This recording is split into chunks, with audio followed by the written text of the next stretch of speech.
Good morning to one and all. In previous video, we discussed about DC Jones chopper. That is nothing but what is DC Jones chopper, what is the operating principle of DC Jones chopper, and what's the working of DC Jones chopper. In this video, we are going to discuss about AC choppers. I think everyone knows what is chopper. That is the circuit which converts from fixed DC input voltage to variable DC output voltage. But this is the AC chopper. This is also a circuit which converts fixed AC voltage to variable AC voltage. I think we already got the concept in AC voltage regulator. That is AC voltage regulator is a circuit which converts fixed AC voltage to variable AC voltage without changing the frequency. The operating the concept of AC choppers and AC voltage regulator both are same, but coming to circuit diagram and working, there is a difference in AC voltage regulator and AC choppers. In this video we clearly discuss about what is the circuit diagram and what is the working of AC chopper and how we are going to get the AC voltage from the fixed AC voltage. Coming to introduction of AC choppers also known as electronic transformers. I think everyone know what is transformer. That is, transformer is a static device which transfers the voltage from one circuit to another circuit or from one place to another place. But transformer deals with the high amount of voltages.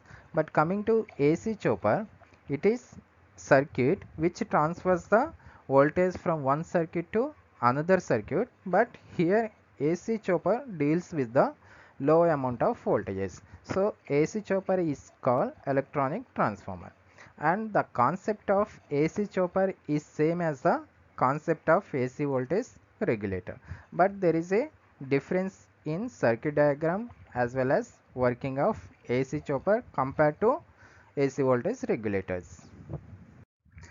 Consider circuit description of AC choppers. AC choppers mainly consist of 4 SCRs from T1 to T4, 2 diodes D1 and D2, 2 resistors R1 R2, 2 capacitors C1 C2 and load, and this entire circuit is supplied by AC voltage source. Now go for circuit diagram. This is the circuit diagram of AC chopper, which consisting of 4 thyristors from T1 to T4, 2 diodes, that is D1, D2, 2 resistors R1, R2, 2 capacitors C1, C2 and load. This entire circuit is supplied by a AC voltage source Vs. Now by using the voltages across C1, C2 as well as by using these two thyristors T3 and T4, we are going to turn off the main thyristors T1 and T2. By turning off the main thyristors T1 and T2, we are going to get the variable AC voltage from the fixed DC voltage Vs. Now we are going for working of AC chopper. Coming to working is very simple, but it makes some confusion. Try to concentrate.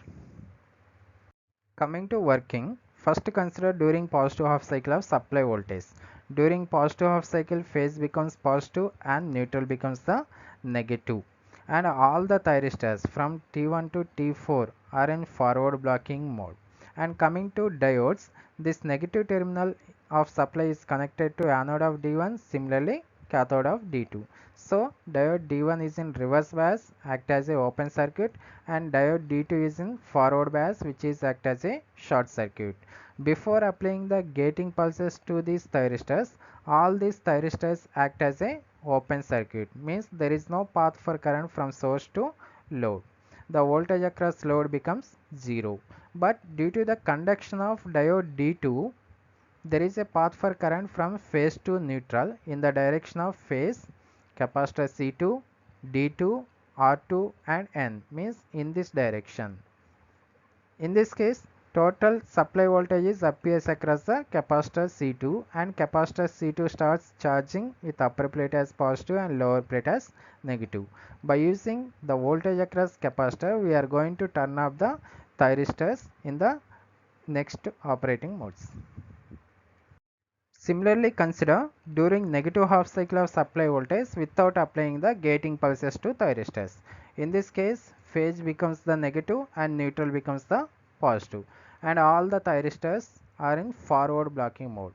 Coming to diodes, the positive terminal of supply voltage is connected to anode of D1, similarly cathode of D2. So, diode D2 is in reverse bias, which is act as a open circuit, and diode D1 is in forward bias, which is act as a short circuit.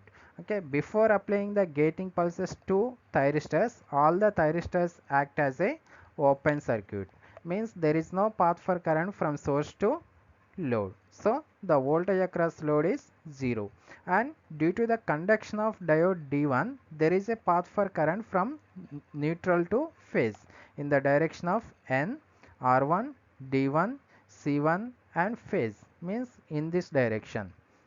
Total supply voltage is appears across the capacitor. In this case, capacitor starts charging with lower plate as positive and upper plate as negative.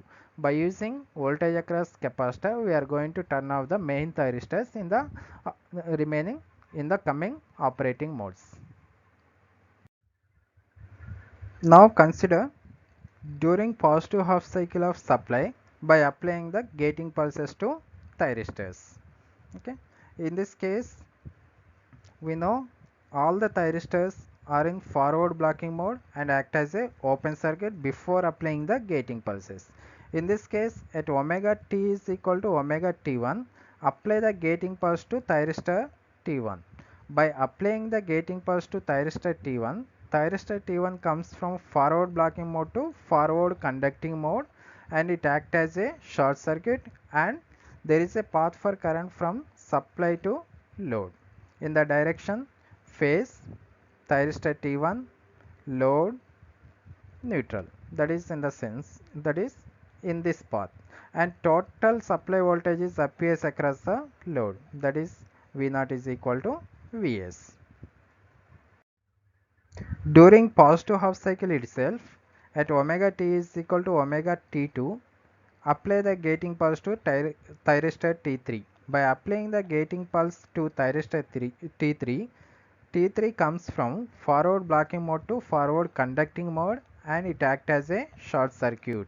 The anode of thyristor T3 is connected to capacitor C1, means in this case capacitor C1 starts discharging from C1 plus to C1 minus in the direction of C1 plus T3 T1 C1 minus, that is in this path, and there is no path for current from source to load, means the voltage across load becomes 0.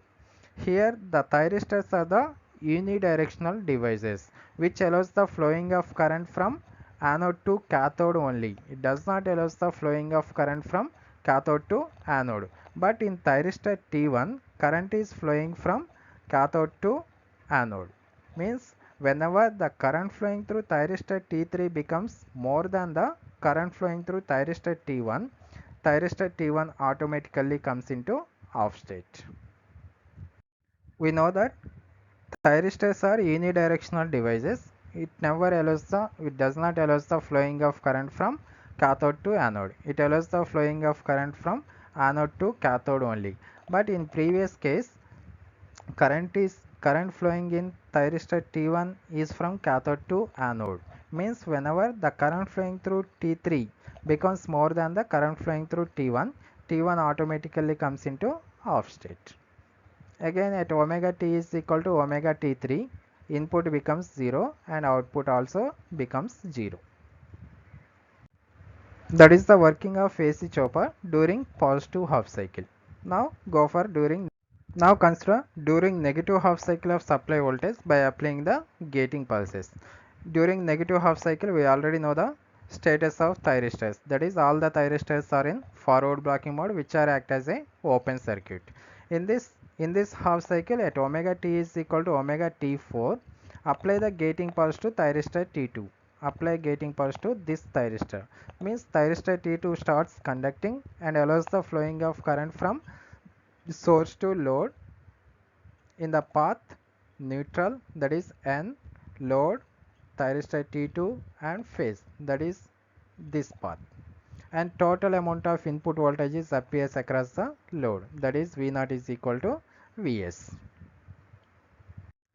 During negative half cycle itself, at omega t is equal to omega t5, we are going to give the gating pulse to thyristor T4. Okay, by giving the gating pulse to thyristor T4 comes from forward blocking mode to forward conducting mode, which is act as a short circuit. This thyristor T4 is connected to C2 and C2 having some voltage across it. So due to the conduction of thyristor T4, C2 starts discharging from positive to negative in the direction of C2 plus, T2, T4 and C2 minus, that is in this direction, and there is no path for current from source to load, that is V0 is equal to 0. But we know that thyristors are the unidirectional devices which allows the flowing of current from anode to cathode. But here the current flowing through thyristor T2 is from cathode to anode. Okay. So whenever the current flowing through thyristor T4 becomes more than the current flowing through thyristor T2 automatically comes into off state. That is, we already know that SCRs are the unidirectional devices which allows the flowing of current from anode to cathode. But in previous case, current flowing through thyristor T2 is from cathode to anode. So whenever the current flowing through thyristor T4 becomes more than the current flowing through thyristor T2 automatically comes into off state. Similarly, at omega t is equal to omega t6, that is nothing but ending of the negative half cycle. Input becomes 0 and output also becomes 0. This is the working of AC chopper for one complete cycle of input voltage. Same procedure repeats for the remaining positive and negative half cycles. Now we are going to discuss about waveforms of AC chopper. By using above analysis, we are going to draw the waveforms for AC choppers. These are the waveforms of AC chopper which are obtained by using above analysis. In this, Vs is the AC input voltage and these are the gating pulses which are going to applied for the 4 thyristors T1 to T4, and this is the output voltage. Initially consider, that is before applying the gating pulses, all the thyristors are in open circuit. All the thyristors are in open circuit. There is no path for current from source to load. Means the voltage across load becomes 0. This is the voltage across load before applying the gating pulse. At omega t is equal to omega t1, we are going to apply the gating pulse to thyristor T1. Means thyristor T1 starts conducting and allows the flowing of current from source to load, and total amount of input voltage. This is the input voltage at omega t is equal to omega t1. This amount of input voltage going to appear across the load. This is the output voltage which is same as the input voltage. Again at omega t is equal to omega t2, we are going to apply the gating pulse to thyristor T3. Means thyristor T3 comes into forward conducting mode. Due to the conduction of thyristor T3, there is no path for current from source to load. Means the voltage across load becomes 0. This is the voltage across load due to the conduction of thyristor T3. At omega t is equal to omega t3, that is nothing but the ending of positive half cycle. Input becomes 0 and output also becomes 0. Now consider during negative half cycle of input supply. During negative half cycle of input supply, before applying the gating pulses, all the thyristors act as a open circuit and there is no path for current from source to load. Means the voltage across load is 0. This is the voltage across load before applying the gating pulses during the negative half cycle. Again at omega t is equal to omega t4, we are going to apply the gating pulse to thyristor T2. Means thyristor T2 starts conducting and allows the flowing of current from source to load. Means total amount of input voltage going to appear across the output. This is the output due to the conduction of T2. At omega t is equal to omega t5, we are going to apply the gating pulse to thyristor T4. Due to the conduction of thyristor T4, there is no path for current from source to load. Means the voltage across load becomes 0. This is the voltage across load due to the conduction of thyristor T4.